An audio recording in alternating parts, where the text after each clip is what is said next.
మజ్లిస్ కు no MLC MLA కోట విషయంలో Congress high command నిర్ణయం జాతీయ స్థాయిలో విభేదాల కారణం ఇప్పటికే పార్టీ రాష్ట్ర నేతలకు హింట్ స్థానిక కోటలో ఇద్దామనే సంకేతాలు అంటూ చూద్దాం.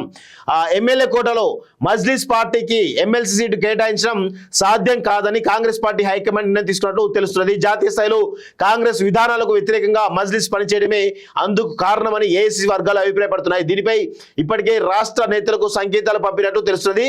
రానున్న జిహెచ్ఎంసీ ఎన్నికల్లో మజ్లిస్ సహకారం తప్పనిసరిగా తీసుకోవాలని, లేకపోతే గ్రేటర్ పీఠాన్ని దక్కించుకోవడం అంత సులువు కాదని కాంగ్రెస్ స్టేట్ లీడర్లు హైకమాండ్ కు వివరించినట్టు తెలిసింది. దీంతో ఈ ఏడాది మేలో జరిగే హైదరాబాద్ స్థానిక సంస్థల కోటాలో ఖాళీ కానున్నటువంటి ఎమ్మెల్సీ సీట్ను పతంగి పార్టీ కేటాయిద్దామని సంకేతాలు ఇచ్చినట్లు సమాచారం అంటూ చూస్తున్నాం. సో మజ్లిస్ పార్టీకి భారీ షాక్ తగులుతుందా కాంగ్రెస్ పార్టీ నుంచి, లేదా మజ్లిస్ ఒంటరవబోతుందా అనేది కూడా ఒక బలమైనటువంటి చర్చ అయితే జరుగుతూ ఉంది. సో ఇక్కడ మజ్లిస్ పార్టీకి ఇప్పుడు 5 ఎమ్మెల్యే కోట ఎమ్మెల్సీలు 5 ఖాళీ అయినాయి. ఈ 5టిని భర్తీ చేయడానికి అందులో ఒకటి మజ్లిస్కి ఇవ్వడానికి గతంలో బీఆర్ఎస్ పార్టీ ఆ స్ట్రాటజీ ఇప్పుడు కాంగ్రెస్ పార్టీ కూడా చేస్తారనుకున్నారు. కానీ ఇప్పుడు 5 ఎమ్మెల్సీ సీట్లు కాంగ్రెస్ పార్టీ కొట్టడానికి వాళ్ళు ప్రయత్నాలు చేస్తారు గెలవడానికి. సో ఈ క్రమంలో మజ్లిస్కు కొంత భారీ షాక్ తగిలినట్టే కనబడతా ఉంది.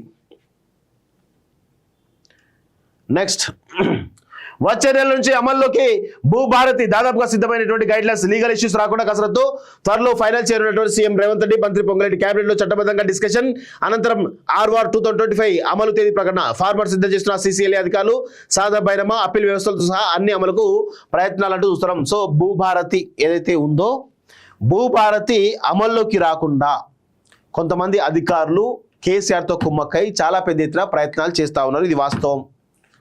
ఈవెన్ ఈ భూభారతి రావడానికి ప్రధాన కారణమైనటువంటి భూమి సునీల్ కూడా కొంత మేర అసహనం వ్యక్తం చేస్తున్నట్టుగా అర్థమవుతా ఉంది.